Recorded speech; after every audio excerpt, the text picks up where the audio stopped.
મોડાસામાં ગાયત્રી પરિવાર દ્વારા પર્યાવરણ જાગૃતિ અને પ્રકૃતિના રક્ષણ માટે વૃક્ષ કાવડ યાત્રાનું આયોજન કરવામાં આવ્યું હતું, જેમાં ગાયત્રી પરિવાર સાથે પ્રકૃતિ અને પર્યાવરણ પ્રેમીઓ જોડાયા હતા. આ યાત્રા અંતર્ગત એક બાજુ કાવડમાં જળ અને બીજી બાજુ છોડ મૂકી બનાવવામાં આવેલી કાવડ લઈ સમગ્ર નગરમાં ભ્રમણ કરી નવી પેઢીને પર્યાવરણ અને પ્રકૃતિ અંગે જાગૃત કરવાનો પ્રયાસ કર્યો છે. અરવલ્લી જિલ્લા કલેક્ટર અને ડીડીઓની ઉપસ્થિતિમાં વૃક્ષ કાવડ યાત્રાને લીલી ઝંડી અપાઈ હતી. ગાયત્રી ચેતના કેન્દ્રથી ઉમિયા માતાજી મંદિર સુધીની યાત્રા યોજાઈ હતી. ઉલ્લેખનીય છે કે જેમ જેમ શહેરો વિકસિત થતા ગયા તેમ તેમ તેની સીધી અસર પ્રકૃતિ અને પર્યાવરણ ઉપર પડે છે. તેવા સમયમાં આ યાત્રા નવી અને જૂની પેઢી માટે જાગૃતિનું માધ્યમ બને તેવા પ્રયાસ સાથે નવતર પ્રયોગ કરાયો હતો.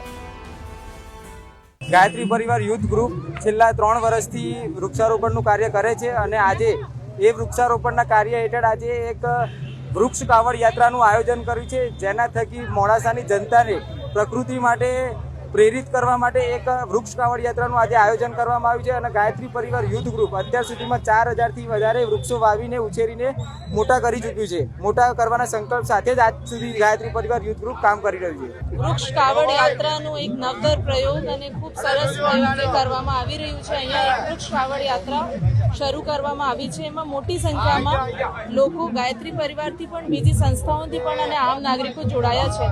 નોંધનીય છે કે ગયા વર્ષમાં એ લોકોએ અમુક સમયમાં એ લોકોએ 4000થી વધારે વૃક્ષોનું વાવેતર સાથે સાથે ઉછેર પણ કર્યું છે.